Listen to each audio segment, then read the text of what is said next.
Okay, thank you, Christina. So a big hello to everyone who's joining us today. I see a lot of new names, which is fantastic. Welcome. We will be recording this session and it will be available on the Small Practices website shortly. I'd give it about a week for that. Before we jump in, I do have one announcement. Although Christina and I have really enjoyed being co-chairs of this group, our appointment is slowly coming to an end and we plan to be handing over the reins to new leadership next fall. So if anyone is interested in chairing this group, or if you know anyone who might be, you can sign up on the BSA website, but I'll also put a link in the chat. Also let us know if you have any questions about it. We'll be happy to share our experiences with you. So before we begin, if you have any questions, you can either use the raise your hand feature or you can write it in the chat and Christina and I will monitor the chat and jump in when we see a chance. So today, as part of our Designer Spotlight series, we have Anthony Piermarini here to share his story with us. Anthony is the co-founder of Studio Luz, which is a small award-winning architecture firm that's coming up on its 20-year anniversary next year. I can't believe it. He also co-founded Brace, which stands for Building Research Architecture Community Exchange, and is a nonprofit that is focused on creating community spaces that engage social, economic, and cultural issues. In addition, Anthony's also an educator and is currently professor of architecture at Wentworth. So welcome, Anthony. Thank you for joining us. Yeah, thank you, Kristen and Christina. Thanks so much for inviting me. It's always great to contribute in this way to these talks. I'm excited to hear from everyone and share our story.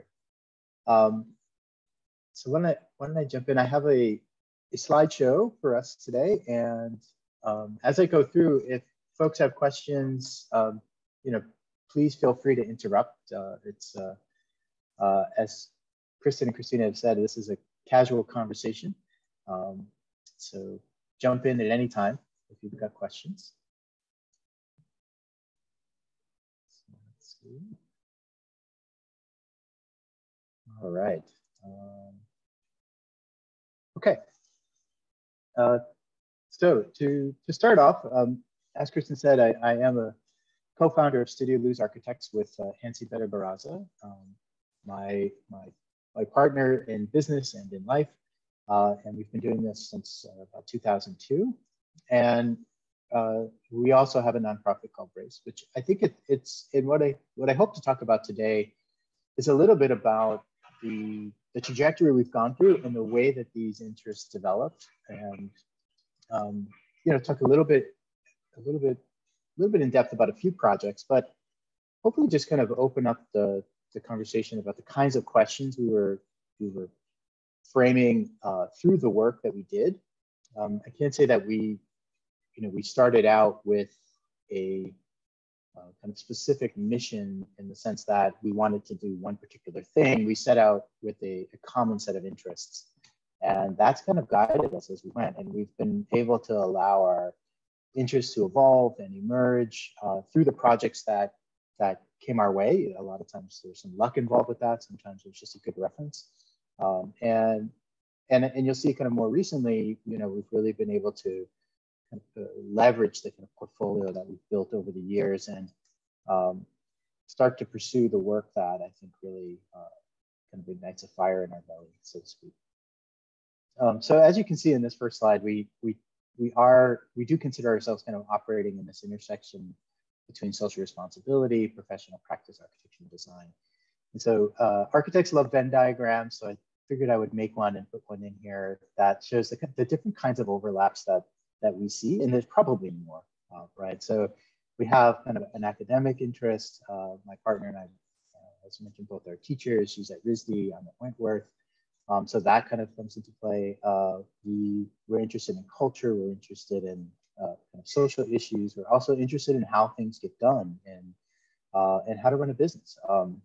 And the difference between a kind of for-profit practice and a nonprofit practice, and what kind of things can each one achieve a little bit differently.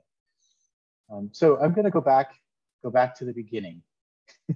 And Kristen will recognize this project. Kristen literally helped us build this. This was our very first kind of commission. It was a little mail slot system at the GSD, and this was kind of it was interesting because it was obsolete just as it was built, right? I mean, email was coming online at this time, late 90s, early 2000s. But it did set out a kind of set of interests of ours of how, how do we begin to embrace new forms of technology? How do we think about materials? How do we think about placemaking? What is the role of the architect as designer and builder? How do we work closely with fabricators? How do we do this on a tight budget? This was a $5,000 budget.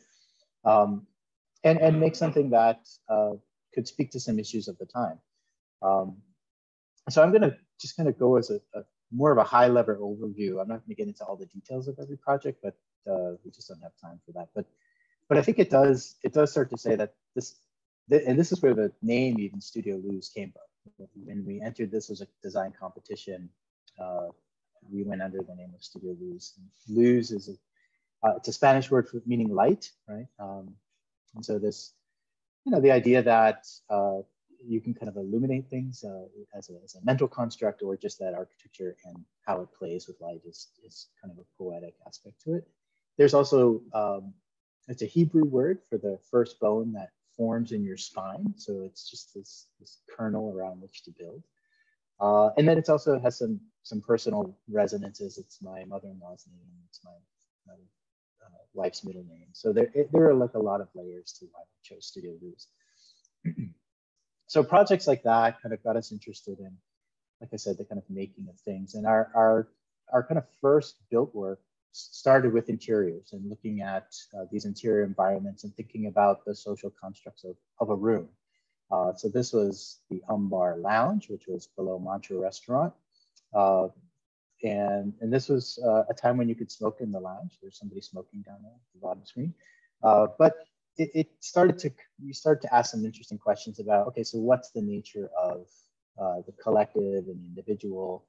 And so the bar itself became a place where you could have, it's meant to be a kind of collective space, but how do you create intimacy within that? And so you can see on the little diagram there, this kind of, these pedestals of the bar became places where people could, just have a toast together, but still be part of the larger group.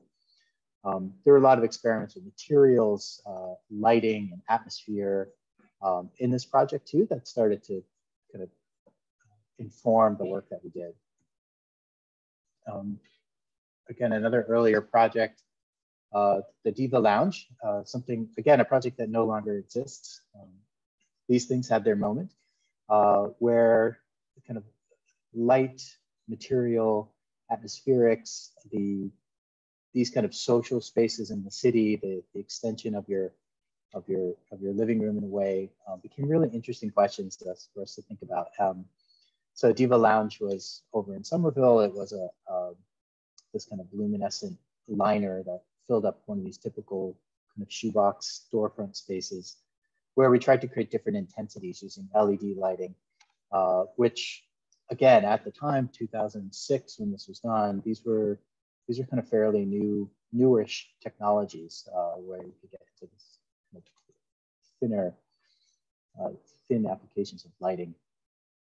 We also had a number of material experiments here, looking at reclaimed forest wood, fallen trees salvaged from the forest floor that could be turned into veneers, or developing these kind of custom plaster finishes for you can see these objects kind of floating in the background, which are these bathroom pods that had this kind of goosebump texture on them.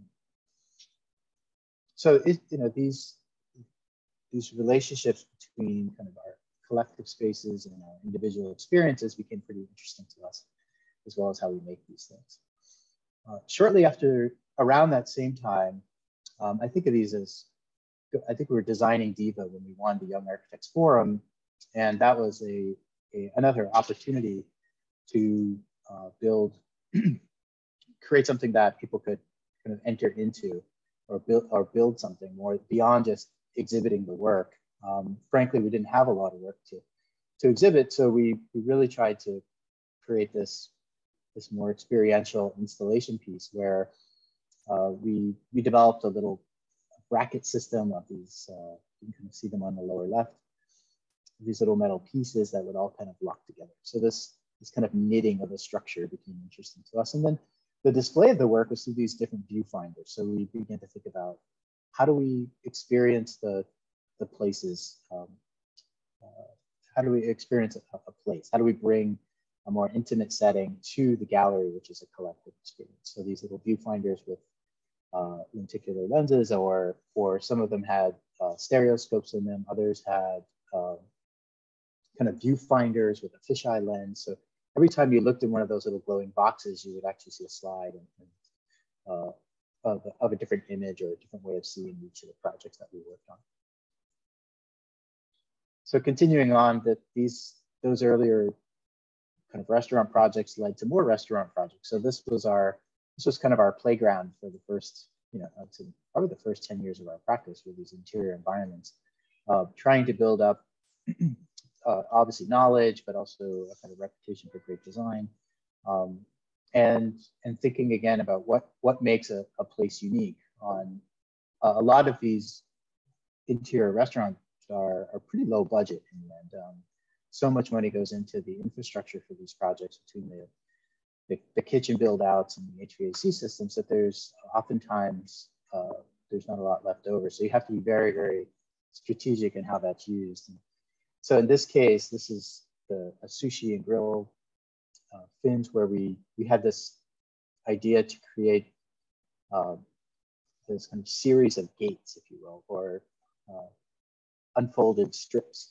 that became ways to deliver light in the space, but also to create kind of a forest or a field effect as you move down the tunnel of the space. And also started to be an interesting exploration in the tectonics of folding in plate metal. So all of these frames are 12 gauge steel.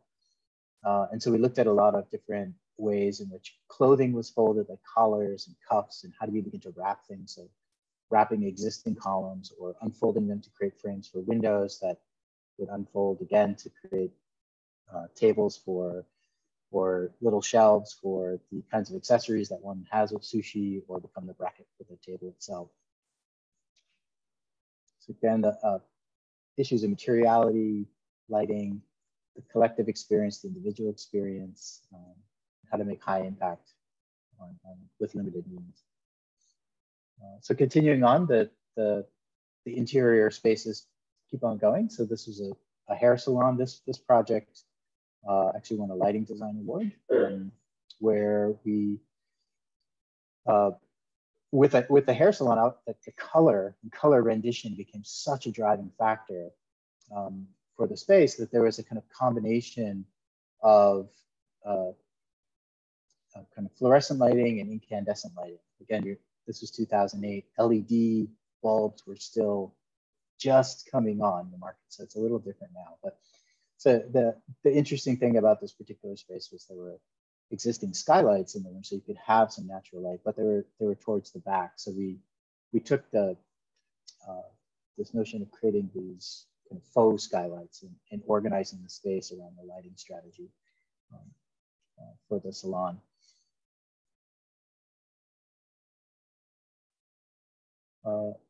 So then kind of scaling up, and this was kind of a breakthrough project for us. We were super excited to work with Harpoon and their beer hall. This was down in the Seaport, finished before a lot of the other development in the Seaport was there. So they were in, it's an existing concrete building with this kind of waffle frame or waffle slab structure right on the Seaport and overlooking the water and overlooking downtown. This was super exciting because we worked with them to kind of rethink the whole tour experience of the brewery and how it could begin to tie into the beer hall itself. They were also very interested in bringing some of those kind of Bavarian beer hall atmospherics into the Boston area. So I think, there were certainly a few other folks that were starting to do this at the time. Sam Adams was there. I think Trillium was just getting going. Now these are popping up all over the place, which is fantastic. It's a lot of fun to be in these kinds of spaces. So this one, I think a lot of what we tried to do was just get the architecture out of the way. They're just simple things like lowering the windows. The windows were up at over 5 feet high, and we lowered them down to a more reasonable 30-inch height, and now you could see all of Boston. Or creating kind of glass walls that opened up the beer hall to the space. I think at the time, this was the longest bar in Boston. You can see on the lower left, it's kind of this boat shape. I think it's 56 linear feet or something. No, it's got to be more than that. I'm not remembering my numbers. I apologize. But we were trying to go for one of the longest kind of bars in the city at that point. But again, it has this very communal feel. Lots of picnic type tables that open up to a kind of flex space at the end of the hall, and really does try to bring kind of the warmth of natural wood. We have, again, the same folks that we met doing the Diva Lounge that were harvesting fallen trees out of the forests of Vermont. We used them, we called them up and got them to do all the tables and the woodwork for this space as well. And so, so we still do. This is interiors, and this is a more recent lobby space down on Newberry Street. Again, thinking about similar kinds of issues. How do we use light to create kind of memorable experiences of space? This is a small 300 square foot lobby, 600 square foot lobby.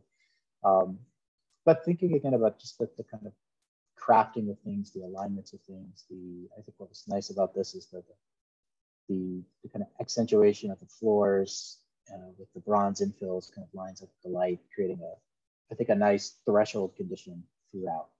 So we are very much interested in these interior environments. So for quite a while, that was what we were doing until 2014. Well, between this took a few years. So I would say about 2010 through 2014, we really hadn't had many opportunities to build kind of ground up. So Hansi and I decided, well, we were very much interested in issues of resiliency, sustainability, developing homes that are energy efficient. And so we invested in ourselves.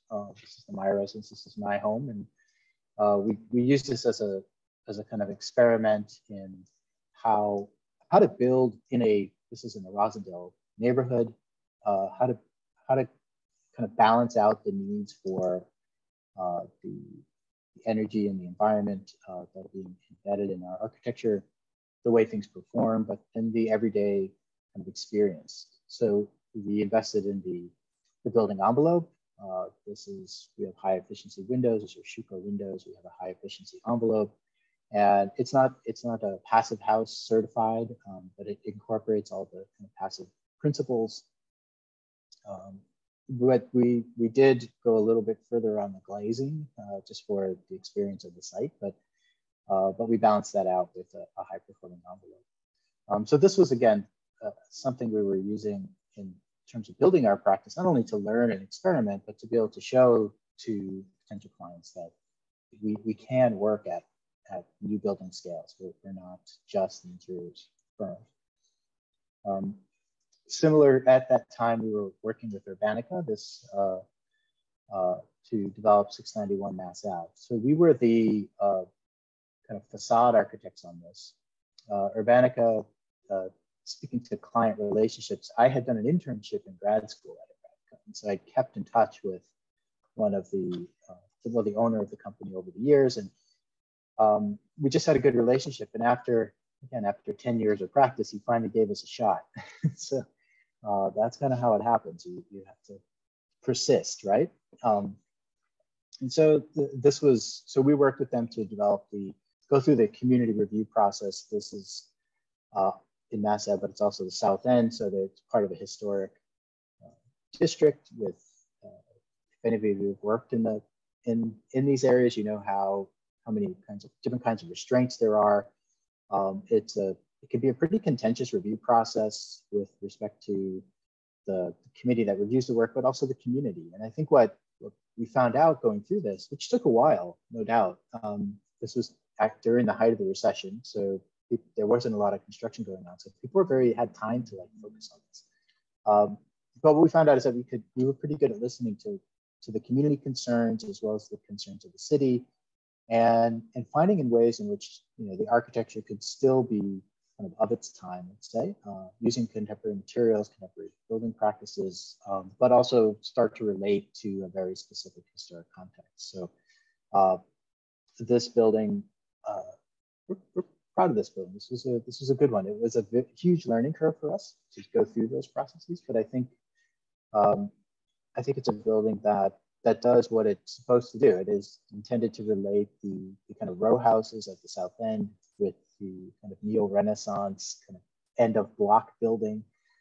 We incorporated materials that had kind of qualities of both brick and the limestone. So this is actually a terracotta rain screen system, but using modular color that relates to the brick, but the modularity relates to the limestone. But looking at fenestration patterns, ornamental headers, oriel projections, the bay rhythm of the row houses, and the kind of monolithic nature of the Renaissance building, and pulling those languages together. So this was good. This was a kind of turning point in the practice, and I think we're still picking up on this trajectory today. Moving ahead a few more years, Piedmont Park Square. This was in Bay Village, another historic district.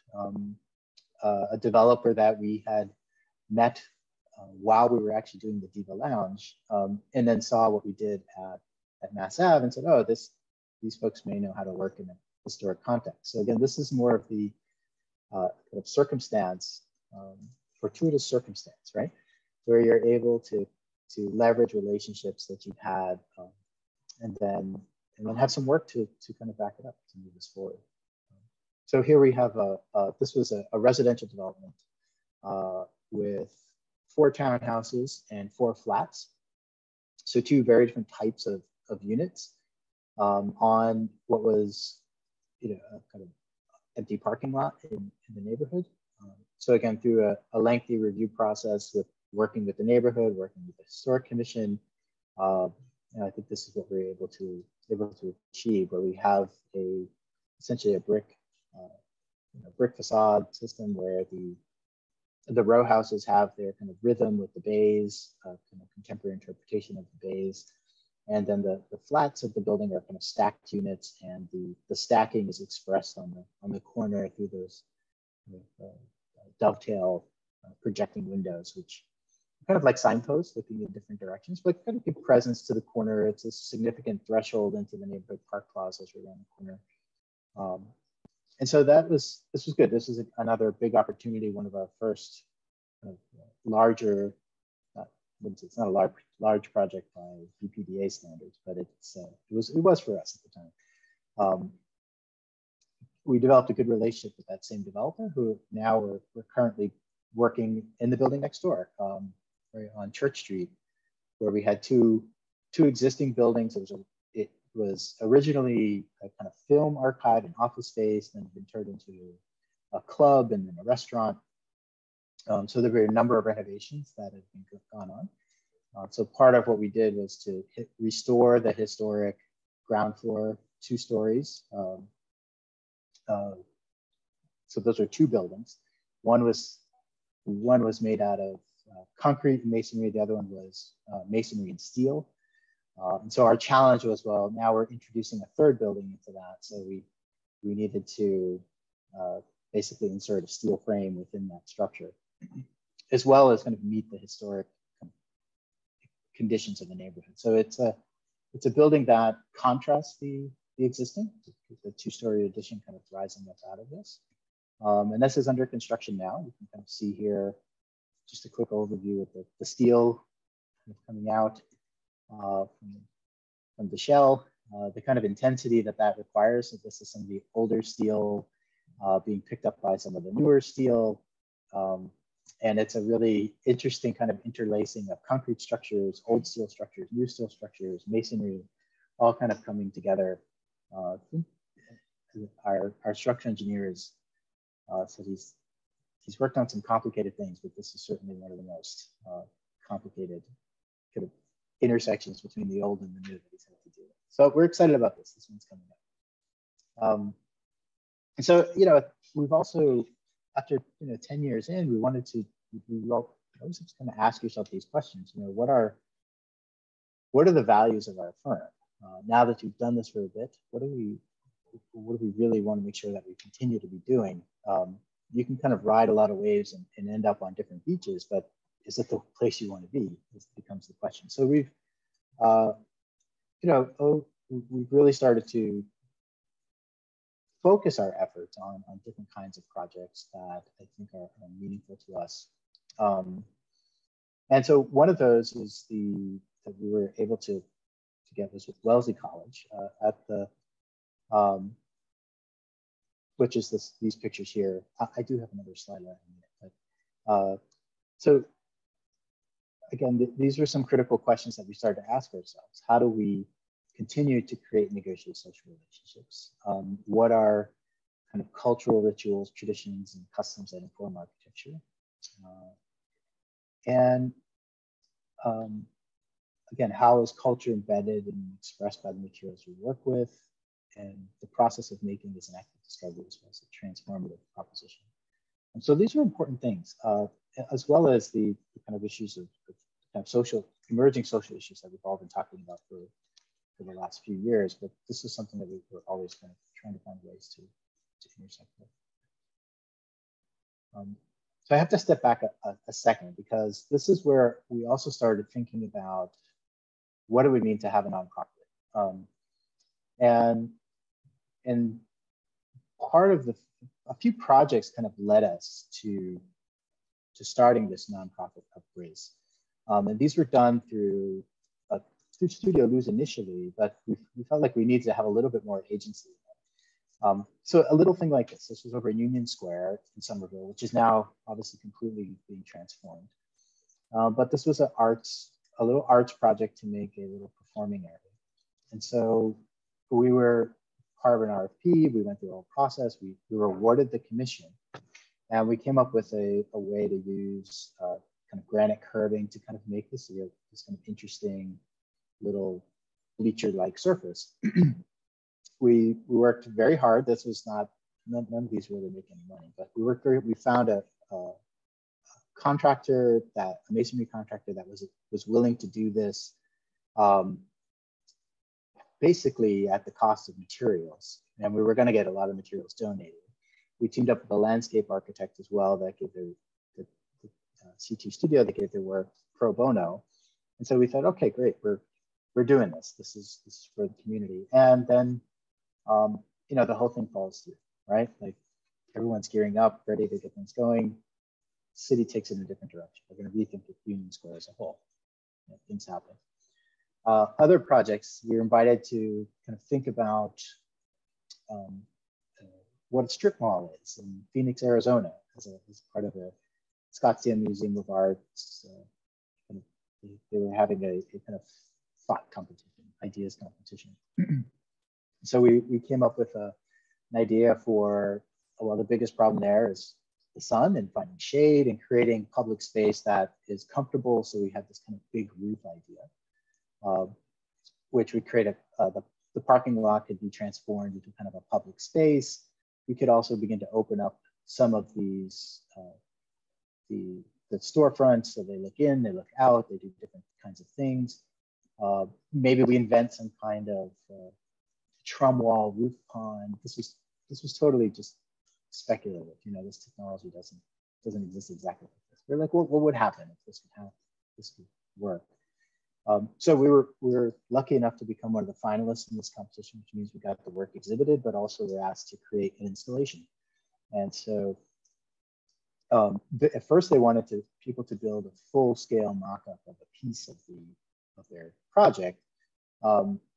So we were thinking, well, we can't build a parking lot size roof for, again, they had like $5,000, right? so we had to ship it there too. So we're okay. We're going to scale it down, but we're going to use this again as a learning process. So we created this this kind of undulating roof system. It ended up becoming looks more like a ceiling because it was all suspended. But what was fun about it was that we were looking at recycled milk bottles to create these kind of plastic brackets that could kind of support this thing as a framework. We were looking at different kinds of infill technologies from luminescent LED fabrics to thermal-formed kind of rain collectors to kind of shading devices, the kind of thin strip LED lighting. And so the piece was, again, a way to learn about different materials, kind of test them out, and we built this ourselves. So these were the kind of generators for Grace, right? We were finding ourselves doing these installation type projects, obviously investing a lot of time into them. And we thought if we had a way to perhaps augment that process through a nonprofit, we could raise money, we could actually give back more. And I think what really kind of opened our eyes to this was another pro bono project we did with some support from MIT. We had some students that were able to get some funding to help us with this. This is Hope for the Children of Haiti, which took care of vulnerable children in Haiti. This is pre-earthquake. And so we helped them with their master planning, Campus Diaspora, Campus Hope, and developed a health clinic, a school, and housing, again, as part of their kind of fundraising process, and created a design that could be implemented in kind of specialty modules, if you will. So if they raised a bit of money, they could build a little piece of this one at a time and kind of connect them together was the idea. And so this was, again, a great learning experience, but I think what we realized is that there's such a disconnect. I think to make things impactful in a place like Haiti, you really have to commit to being there. And so a lot of this design it lingered for a while, and they didn't raise the money, and then leadership changed, and nothing kind of happened. So these are different moments in which we felt like, well, the impact has to be better than that. We have to have better outcomes. And so this is where Grace came in. And if we were going to be doing these kinds of projects and thinking about these issues and really trying to bring engagement with the community, let's create a vehicle through which we can do that in a meaningful way. And so one of the first projects that Grace did was the Big Hammock. So this was a project that came out of, again, an ideas competition, let's say, from the Awesome Foundation. You had 500 words down and send in an idea. And so we had this, Nancy came up with this big idea for a big hammock. And so we fundraised for this. We engaged with obviously the Greenway and the arts community around the Greenway. We had students from the Rhode Island School of Design involved. That's what we were both teaching at the time. Outside of architecture, the textiles students were fantastic, helping us come up with different weaves and ways in which we could construct this. Sorry, the slide's upside down as well. We also looked at kind of cultural traditions. Hansi traveled to Colombia that semester as part of their studio, and also worked with the YU, which is an indigenous community on the coast of Colombia near Venezuela, and saw this kind of amazing structures that were used to help weave. The buildings themselves were looms, and so that got us thinking about how could the frame of the hammock become the loom. All of this was built without any heavy equipment, just kind of all by hand. And so there's lots of great stories that we were able to get into, through these kinds of projects. Another one that Grace did was the Matapan mobile farm stand. After the hammock, we started thinking about what are some pressing issues in the city, and part of this was kind of access to healthy food, thinking about different food deserts, and so we were able to team up with local community farmers, the Matapan Food and Fitness Coalition, as well as some local steel fabricator, again, we got RISD students involved in this as well to kind of help with, we had some bike clinics, tuning up people's bikes as part of a fundraising effort for this. But we worked with all those folks to create this kind of modified cargo trike that could bring over 500 pounds of produce around the city. And so Matapan Food and Fitness Coalition has partnerships in the community between the MBTA as well as there was a kind of senior center up the road and a few other stops. So it created like a kind of produce route, if you will. So bringing produce, to where people are going to be versus having to, take a trip outside the neighborhood to a grocer became important for us to think about here. So then another topic came up was the with the tilt down fence. This was looking at ideas of or thinking about contributions that immigrant communities have made to our city. So this is kind of this was a temporary installation over at Fields Corner, where again, we partnered with the MBTA, the Fields Corner Library, Viet Aid as well was our community partner to run workshops for workforce development. It was a summer-long thing where we held a number of events here, basically just kind of setting the table, if you will. So these were these kind of gateway-like structures that folded down to become picnic tables where people kind of share these. So this was a summer-long endeavor, working again with some local fabricators that helped us out with some steel work, more textile students, obviously a number of architecture students were involved in helping to kind of build these things, looking at traditional and contemporary construction techniques. So these are a lot of fun, kind of a learning environment for us. So moving into more recently, this is a project that's kind of on the boards, just was approved by the Arts Commission, where we're teamed up with local artist Marlon Forrester, who has a show at the ICA right now. And we're working in the DeWitt Playground, which has just been recently renovated playground, but they're looking to create some artist installation type pieces in this. And so we have a number of proposals where we're still in kind of the budgeting process, but this is kind of what we have at the moment. And so what became interesting to us was thinking about the sidelines of the field and how in Marlin as well, and how those are the spaces of, when you're not playing, that's actually where people are really engaged. And how can we kind of enhance that or think about ways to kind of relate to and inspire the community around us. So we have shade canopies, a fence of history. The side lines themselves are being there's like a graphic kind of overlay which relates to a lot of Marlon's art. And so this was a very close collaboration with Marlon, and we're super excited about this one coming on board, hopefully 2022. And this is the last one. I'm going to end up, I think I'm doing okay on time here. Another kind of recent project with where we teamed up with Studio Cook John to make a proposal. This was part of an RFP process, so it's a much bigger kind of national search. There were over 500 entrants, and we were one of the finalists in this. Unfortunately, we did not win, but we're not selected, let's say. But we're very proud to contribute to the Providence, Rhode Island, and the art community, and thinking about what their public spaces mean for them. So this is one of their, as part of in Providence, they have obviously moved I-95, and they've kind of opened up a lot of space along the river. And so they're looking to create some community art there.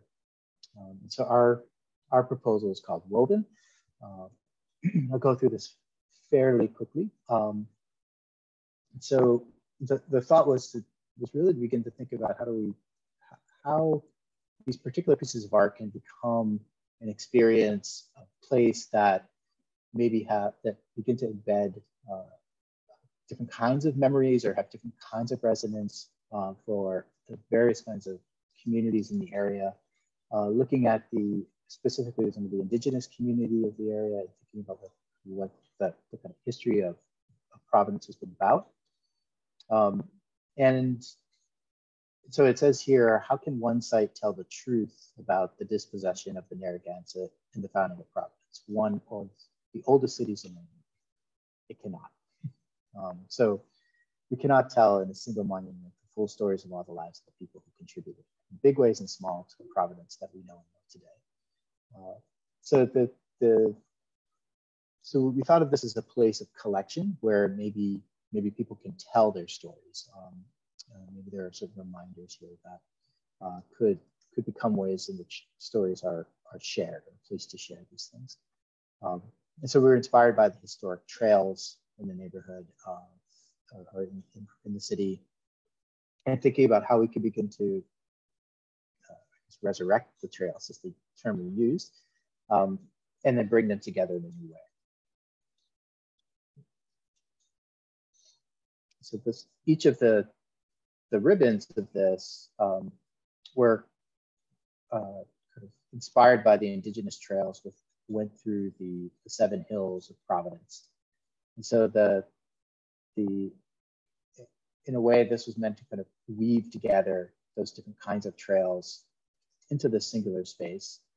And the kind of form was a kind of indexing of the kind of topography of the different hills of Providence and kind of reweaving those things together. So there was some excavation involved. The trails begin to peel up, create a kind of moment of pause, and then hopefully create a place of exchange. And so this was our creating a place to gather, a place to learn, celebrate, protest. And this was where we kind of ended up.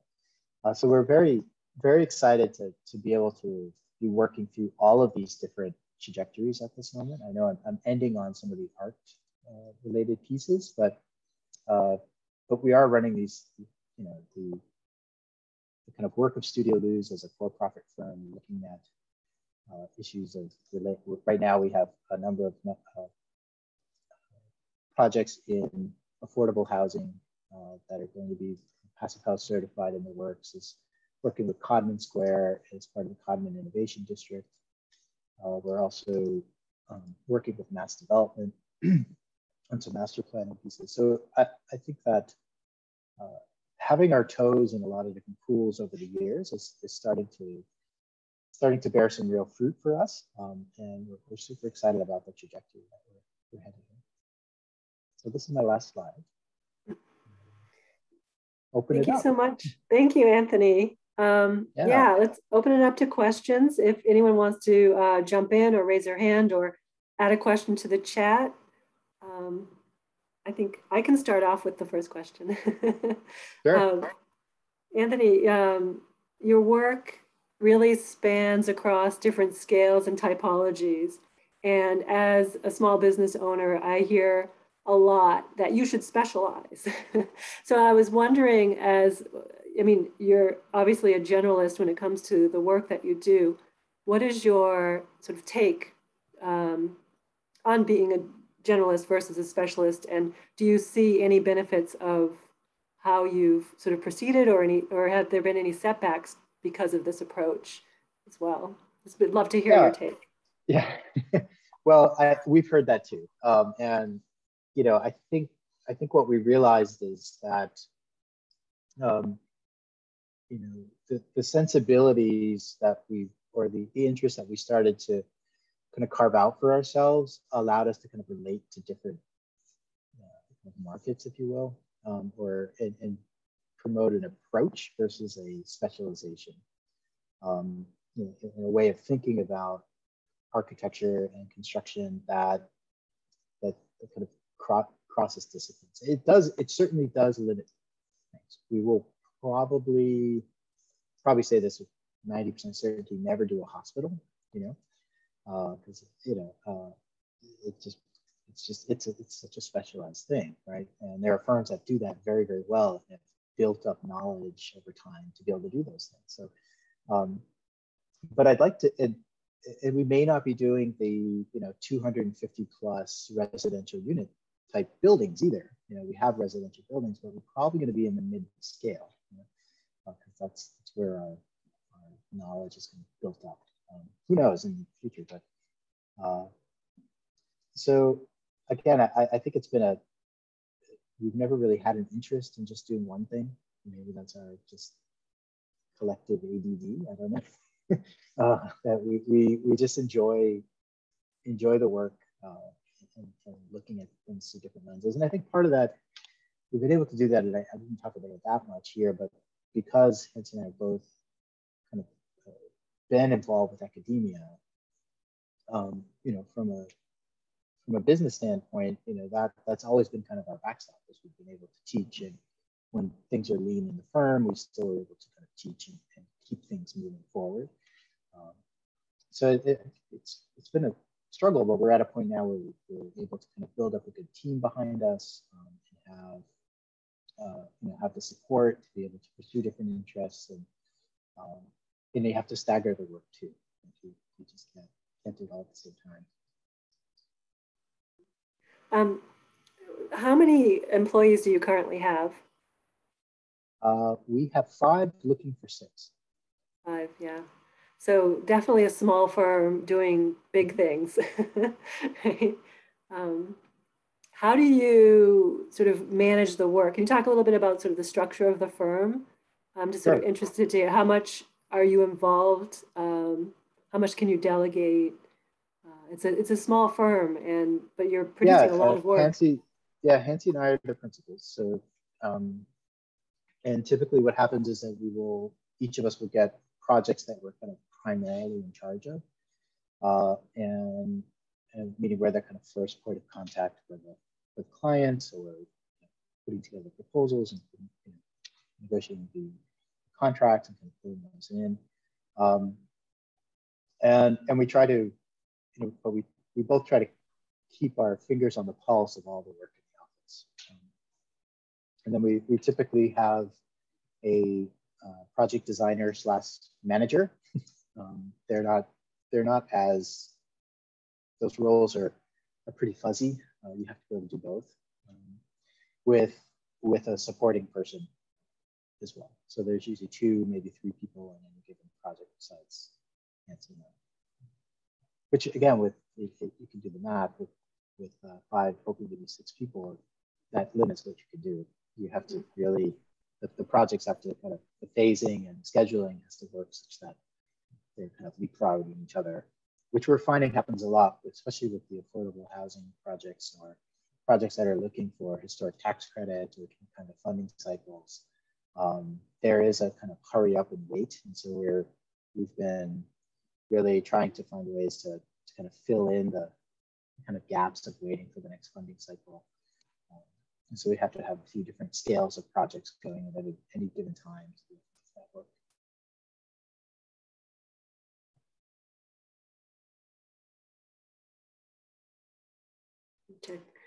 Does anybody have any questions for Anthony?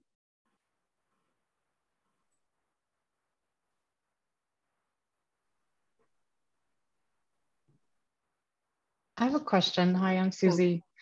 Do you have any sort of criteria or questions you ask yourself about whether or not to take a project on or turn it down? Yeah, I think part of it is that we've been able to kind of reflect, first of all, on what projects are really do end up supporting us in terms of the finances behind the projects. So one thing we realized through just kind of reflection and kind of analysis over years is that we're finding that unfortunately some of the smaller residential type projects where folks are looking to knock down a few walls and put a dormer on or renovate a basement, we're kind of breaking even if we're lucky on those, just with the amount of time and effort that went into them, and the budgets that they have are not supporting it. So budget becomes part of it. Like thinking about how much can people spend and how much are we going to be able to make a difference with our contribution. That's always a tricky thing to come across. And then, and for a long time, we were just saying yes to everything we could get, especially through the recession, right? So that's part of it, is just understanding where, what's left at the end of the day to make an impact on the project based on the scope and what the client's expectations are, what they have kind of budgeted aside. Do they understand the complexity of what you're getting into, especially with renovations, because I think those are particular projects where you want to be very critical about what people are hoping to do and what their needs are, and whether or not you want to be involved with that process. When people have, I think, unrealistic expectations about what can be done in the amount of time or the amount of money they have to spend, then you want to ask yourself if you want to be involved with that. And there's a lot of educating that has to happen. So those become the critical questions. It's not that we don't take on those residential projects, but they just have to have folks that kind of understand the implications of what they're about to undertake before we get into it. Have you pursued public work? A little, just with mass development recently.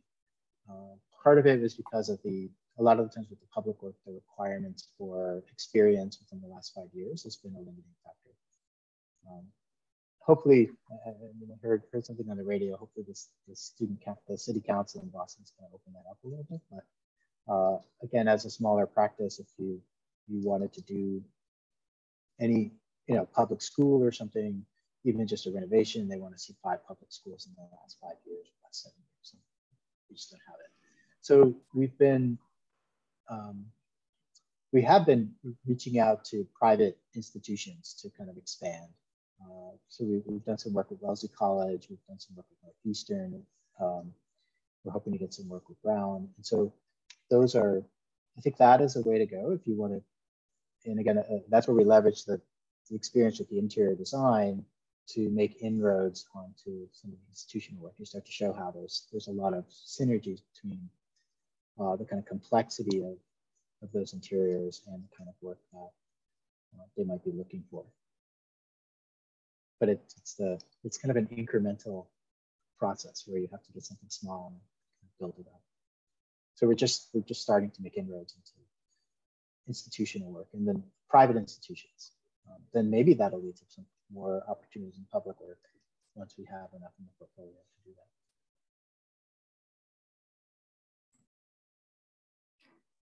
I see there's a question in the chat asking how your time is split between the nonprofit and then the public art and architecture practice.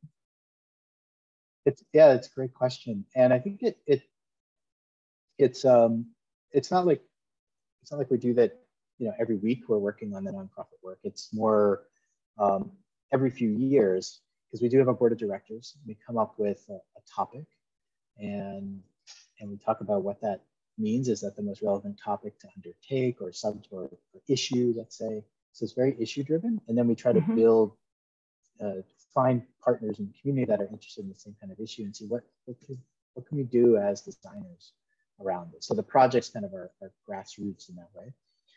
Building those relationships, takes a little bit of time. So, it's like 2 or 3 years before we'll get a project that is completely generated through Brace. Because that, again, like I said, that's building community relationships, doing all the fundraising, doing all the fabrication, all the implementation, and then coming up with a plan to see that these projects are they can be kind of launched successfully and taken over by the community group, right? I think the Matapan trike broke. Its gears broke. They're riding it too hard. So I think that maybe that's one of the setbacks that will come up. Like they need someone to go fix their gearing on their trike. There is another question and comment. It says, fantastic presentation. How do you approach competitions? Do you set aside time for, say, some number per year, or only pursue ones that really intrigue you? Um, it's actually, they have to intrigue us, and usually we're invited. So we're not some other firms definitely say, start their practice by looking at competitions and kind of building up a level of work through unbuilt projects. We've never had that model. So I talked about the flip the strip competition because we're invited and there was a little bit of money. So we could kind of justify it. But so we haven't done many, maybe a handful. Yeah. So the RFP in a way becomes a competition. So we'd rather, right? We'd rather invest our time in those where there's in the ones that we think we have a good chance of being successful at. And then at least, through the process, we learn something, we meet people. That's important too, is just applying for these things where you get your name in front of the folks that are going to be making decisions about who gets awarded is really important too. Just that exposure, they keep seeing your names come up over and over again. Eventually they're like, well, let's give them a second look, and you might make it to the interview round. And that may happen a couple of times, and then finally something will hit. But if and that's kind of the approach we're going for with the institutional work too. It's just making people aware that that's something we're interested in, and figuring out ways that we can present the work to show that we have the experience or we have the knowledge to address their needs. Speaking of sort of getting recognized and getting out there, what is your approach to sort of marketing your firm? And over the years, has it changed now that there's social media? All that. Yeah, no, it's definitely changed. I mean, we had postcard campaigns in the beginning, and we've certainly we have lots of portfolio booklets and flyers. So there are mailing campaigns that have gone out, and more recently, it has switched to social media and trying to figure out, using Instagram and kind of reminding people that we've actually been. Chris and I can't believe it's been almost 20 years, but yeah, showing people that we've been around for a while and we can do some interesting things. So using social media to kind of amplify that is important. So I have to remind everyone to follow Studio Luz on social media. Thank you. Yeah. If you haven't already. Are there any other questions?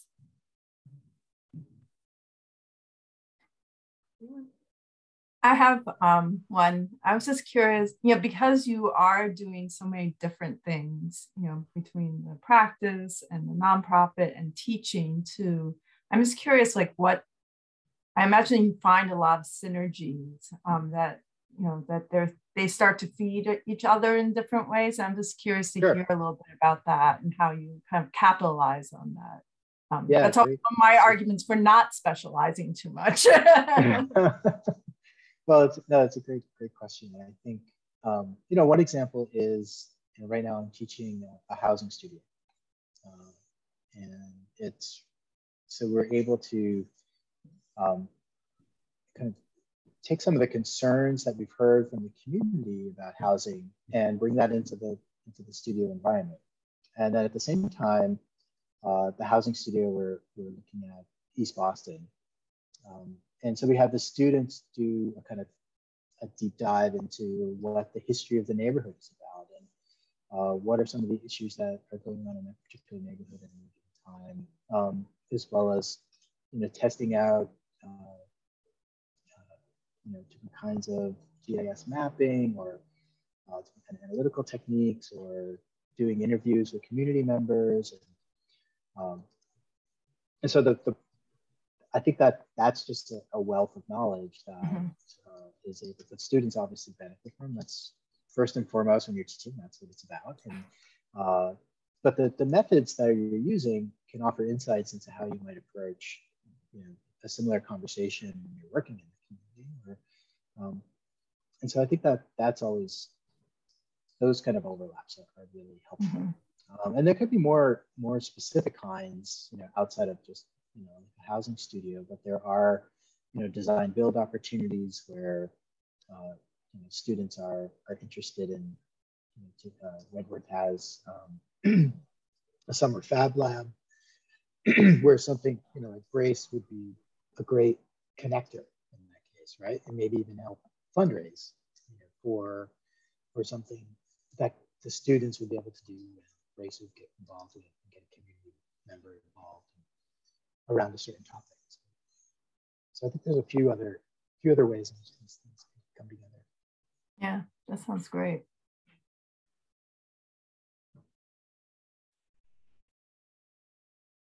I want to say hi to Tyrone because he has his camera on. Sorry, I just want to say, sorry to be late. I only kind of realized this is on a little late, but yeah, no, good to see you. And I know we have with you and Hansu, we have the Cornell and GSD connection, and so I've always wanted to talk to you a little bit more. And that Roger Williams, it always seemed just in the opportunity just in passing. Yeah, right. Yeah, and hope everything's going well at Wentworth. But yeah, no, I mean, I guess one question I have with the approach to marketing question that you had from before, like it always seems to me like architecture is such a relationship-based business, and it always seems like a challenge to develop those relationships because they take time. And so like when you talked about early on, you were sending out postcards, and then now you're getting more into social media. Like, do you feel that like what do you think of like how that kind of pairs up with the relationship building part of the business? Right. Well, I think sometimes it just makes people a little bit more aware of what you're up to, and then you can follow up with a lunch or a Zoom call these days, right? I think you're right, though, Tyrone, that it does require a kind of personal connection in the end. But the having this out there just, I think, builds a level of confidence in that. It kind of legitimizes what you're doing, right? Because there's a sense that the work's been disseminated, it's kind of understood, it's contributing to a larger community, and you can kind of, I think it helps people make a decision whether or not they want to work with you based on what they're seeing, beyond the one-to-one conversation. But it's not all one thing. I think that they all kind of support each other. It's a real kind of constellation of connections that have to happen. We've certainly, got advice over the years that make a lunch meeting once a month with someone from your contact list, and they'll probably give you a reference to someone who's looking for something, right? And so I can't say that I've been as good at that as I should be, but I think it's true. You do need to just kind of sit down and chat with folks, and things will happen. Yeah, great, thanks. And I saw that this is recorded, right? So I can go back and I'll go back and listen to the first part, which I missed. Yes. Sure. Yeah, thanks.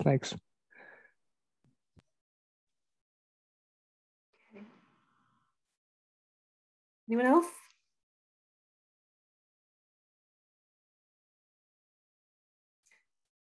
If there aren't any more questions, then we can wrap it up. There's just a couple of comments in the chat for you, Anthony.